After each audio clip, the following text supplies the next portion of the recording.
नमस्कार भाइयों, बहनों, मेरे चैनल में आपका स्वागत है। छोटू क्लासेस विक्रमपुर अरिहंत का Arihant ARIHANT Arihant number 1 best seller. ठीक है, NCERT नोट्स सामान्य विज्ञान क्लास 6 से 12 तक का। ठीक है, ओल्ड और न्यू दोनों दोनों मिलाया गया है। देखिए, विषय सोचिए। पहले फिक्स पढ़ते हैं। भौतिकी विज्ञान का ये पूरा अपलोड कर देखिए, वीडियो में बना करके जाके देख लीजिए। ठीक है, और गति का पढ़ा रहे हैं। ठीक, गति का विराम तथा गति चाल वेग एक वीडियो में चढ़ाए हैं। एक वीडियो को अपलोड किए। वेग में परिवर्तन की दर, त्वरण और गति का ग्राफी प्रदर्शन ये एक वीडियो में अपलोड करेंगे। फिर प्रेक्षित गति और वृत्तीय गति अभी पढ़ाएंगे, इसमें पढ़ाएंगे। ठीक है, जाके देख लीजिए। ऊपर 3 वीडियो अपलोड कर दिए, जाके देख लीजिए।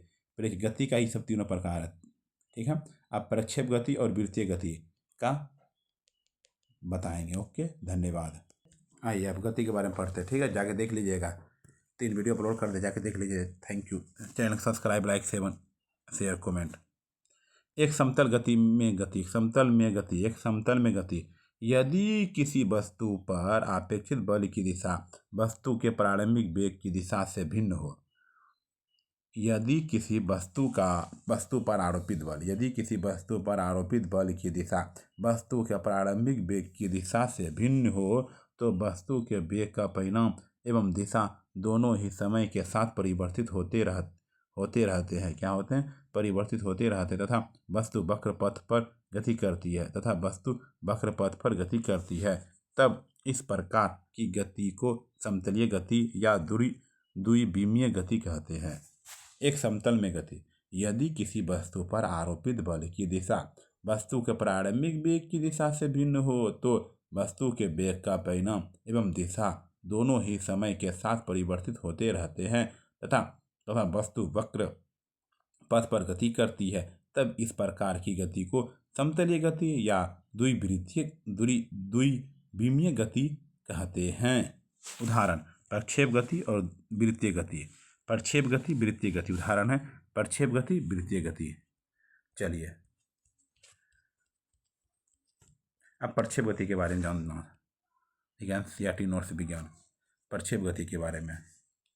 प्रक्षेप गति जब किसी वस्तु को पृथ्वी तल अथवा इसके समीप किसी बिंदु से किसी प्रारंभिक वेग से ऊर्ध्वाधर से भिन्न किसी दिशा में फेंका जाता है तो वस्तु गुरुत्व के अंतर्गत एक वक्र पथ के अनुदिश गति करती है। वस्तु की इस प्रकार की गति को प्रक्षेप गति किसे कहते हैं? जब किसी वस्तु को पृथ्वी तल अथवा इसके समीप किसी बिंदु से किसी प्रारंभिक वेग से ऊर्ध्वाधर से भिन्न किसी दिशा में फेंका जाता है तो वस्तु गुरुत्व के अंतर्गत एक वक्र पथ के अनुदिश गति करती है। वस्तु की इस प्रकार की गति को प्रक्षेप गति कहते हैं।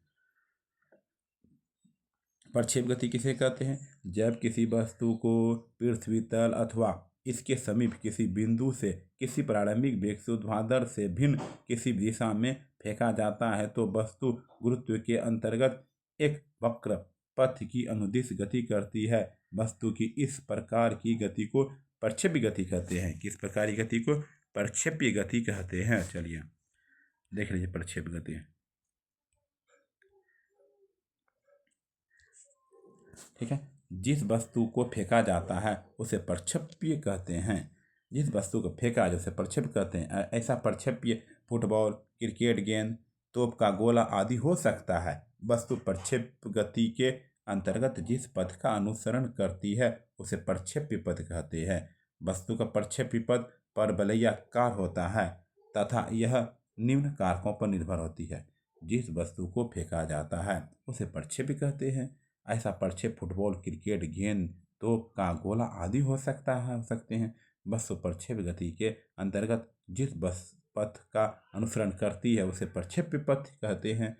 वस्तु का प्रक्षेप्य पथ परवलयाकार होता है तथा यह निम्न कारकों पर निर्भर करता है। प्रक्षेप का उड्डयन काल वस्तु का प्रक्षेपित करके तथा उसके वापस पृथ्वी पर लौटकर आने के मध्य लगे समय को प्रक्षेप्य का उड्डयन काल कहते हैं। प्रक्षेप का उड्डयन काल किसे कहते हैं? वस्तु को प्रक्षेपित करके तथा उसके वापस पृथ्वी पर लौटकर आने के मध्य लगे समय को प्रक्षेप उड्डयन काल कहते हैं। उड्डयन काल T बराबर 2u sin theta, 2u sin theta बटे छोटी डी। u को मतलब वस्तु का भेद, थीटा मतलब वस्तु द्वारा क्षैतिज से बनाया गया कोण, g बराबर गुरुत्वीय त्वरण, g बराबर छोटी g बराबर गुरुत्वीय त्वरण। ठीक है, चलिए प्रक्षेप की ऊंचाई के बारे में पढ़ते हैं। प्रक्षेपित गति के दौरान वस्तु द्वारा तय की गई दूरी प्रक्षेप्य की ऊंचाई कहलाती है। प्रक्षेपित गति के दौरान वस्तु द्वारा तय की गई दूरी प्रक्षेप्य की ऊंचाई कहलाती है। प्रक्षेप की ऊंचाई h बराबर u square sine square theta बटे 2g, u square into sine square theta बटे 2g। ऊंची कूद के लिए खिलाड़ी अपने शरीर को ऊर्ध्वाधर दिशा में उछालता है। ऊंची कूद के लिए खिलाड़ी अपने शरीर को ऊर्ध्वाधर दिशा में उछालता है। ठीक, चलिए अब प्रक्षेप का परास क्या है? प्रक्षेप का परास वस्तु अपने उड्डयन काल के दौरान जितनी क्षैतिज दूरी तय करती है, वस्तु अपने उड्डयन काल के दौरान जितनी क्षैतिज दूरी तय करती है उसे वस्तु का क्षैतिज परास अथवा प्रक्षेप का परास कहते हैं। प्रक्षेप का परास बड़ी आर बराबर u स्क्वायर साइन 2 थीटा बटे छोटी जी, u स्क्वायर साइन थीटा बटे छोटी जी। ठीक है, वृत्तीय गति के बारे में पढ़ते हैं। अब जब कोई वस्तु किसी वृत्त की परिधि की अनुदिश गति करती है, जब कोई वस्तु किसी वृत्त की परिधि की अनुदिश करती है तो इस गति को वृत्तीय गति कहते हैं। जब कोई वस्तु किसी वृत्त की परिधि की अनुदिश करती है तो इस गति को वृत्तीय गति कहते हैं। बोलेगा वृत्तीय गति किसे कहते हैं? जब कोई वस्तु किसी वृत्त की परिधि की अनुदिश गति करती है तो इस गति को वृत्तीय गति कहते हैं। यदि वस्तु एक समान चाल से वृत्तीय पथ पर गति करती है तब इस प्रकार की गति को एक समान वृत्तीय गति कहते हैं। यदि वस्तु एक समान चाल से वृत्तीय पथ पर गति करती है तब इस प्रकार की गति को एक समान वृत्तीय गति कहते हैं। उदाहरण, चंद्रमा एवं पृथ्वी की गति। पृथ्वी के चारों ओर वृत्तीय कक्षा में घूर्णन करता है उपग्रह, पृथ्वी के चारों ओर वृत्तीय कक्षा में घूर्णन करता है उपग्रह आदि। ठीक है, जब कोई वस्तु वृत्तीय पथ पर नियत चाल से गति करता है तो इसकी गति की दिशा लगातार परिवर्तित होती है। वेग में परिवर्तन केवल गति की दिशा। जब कोई वस्तु वृत्तीय पथ पर नियत चाल से गति करती है तो इसकी गति की दिशा लगातार परिवर्तित होती है। वेग में परिवर्तन केवल गति की दिशा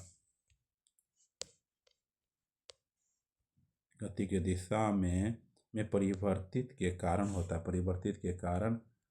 के कारण होता है। इसलिए वृत्तीय पथ में गति एक त्वरित गति है। हमें ज्ञात है कि त्रिज्या छोटी r वाले वृत्त की परिधि 2πr होती है। यदि कोई वस्तु छोटी r वाले वृत्तीय पथ का एक चक्कर लगाने में t सेकेंड का समय लेती है तब वस्तु का वेग v बराबर 2πr बटे t होगा, 2πr बटे t होगा।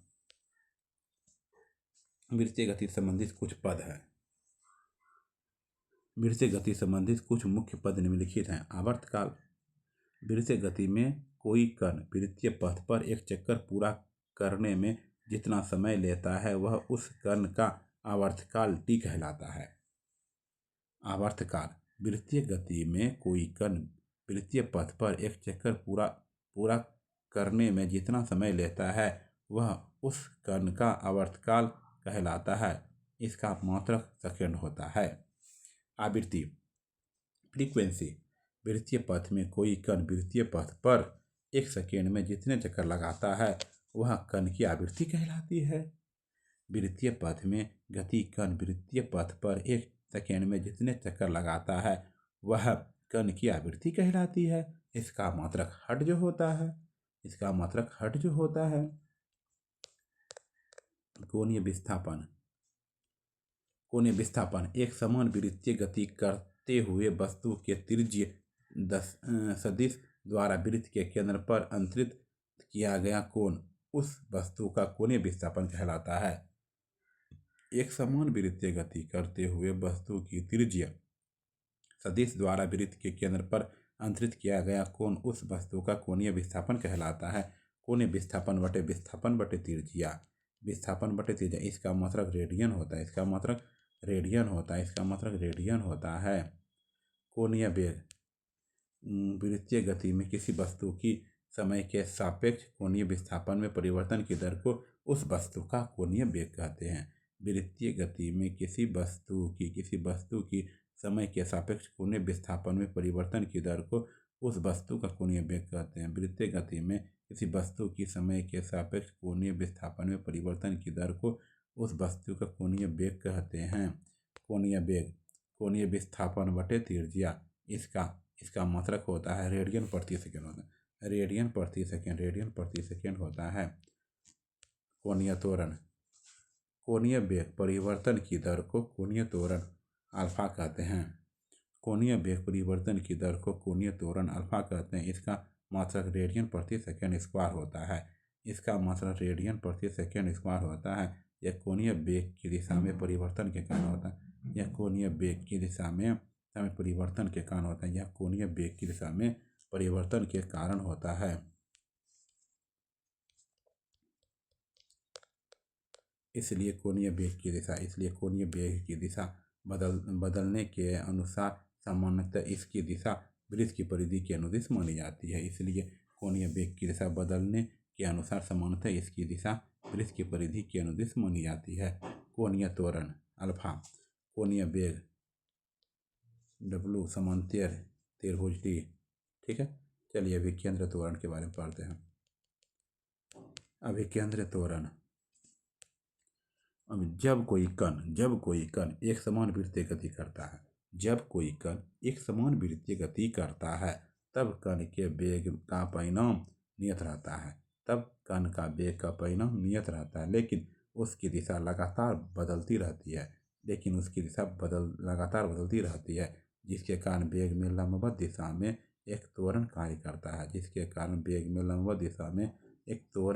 करता है, जिसकी दिशा सदैव केंद्र की ओर होती है। इस त्वरण को अभिकेंद्र त्वरण कहते हैं। इसका व्यंजक निम्न सूत्र द्वारा प्राप्त होता है। अभिकेंद्र त्वरण बराबर अल्फा बराबर V स्क्वायर बटे R, V स्क्वायर बटे छोटी r। V बराबर क्या होता है? V बराबर कण की चाल, छोटी r बराबर वृत्तीय पथ की त्रिज्या अतिरिक्त तटस्थ विस्थापन दूरी के बराबर तब होता है जब वस्तु सरल रेखा में गतिशील है और अपनी दिशा नहीं बदलती है। क्षणिक चाल क्षणिक वेग का परिणाम बताती है, लेकिन औसत चाल औसत वेग का परिणाम नहीं। औसत चाल से कम या उसके बराबर होता है। औसत वेग शून्य हो सकता है, लेकिन औसत चाल शून्य नहीं हो सकता है। औसत वेग शून्य होगा, औसत चाल शून्य नहीं हो सकता है। वो समान गति के लिए त्वरण शून्य नहीं होता। वो समान गति के लिए त्वरण शून्य नहीं होता है। यदि ग्राफ की रेखा एक सरल रेखा जो x तथा y अक्ष के साथ 45 डिग्री का कोण बनाती है, तो गति सरल रेखीय गति है और दूरी विस्थापन के बराबर है। जब कोई वस्तु वृत्तीय पथ पर गतिशील तो अधिकतम विस्थापन वृत्तीय पथ के व्यास के बराबर होता है और वस्तु द्वारा तय की गई दूरी के समय के साथ बढ़ती है। चलिए फिर मिलते हैं अगले वीडियो में। 2 chapter all to all 3 part में ख़त्म हो गया। 1 चैप्टर ऑल टू ऑल एक ही पार्ट में अपलोड कर दिए हैं। दूसरा चैप्टर तोड़ के 6 पार्ट था, 6 पार्ट को 2 पार्ट में पढ़ाए, 3 वीडियो बना दिए। Okay, thank you. Subscribe, like, share, comment. छोटा वीडियो अच्छा लगता है।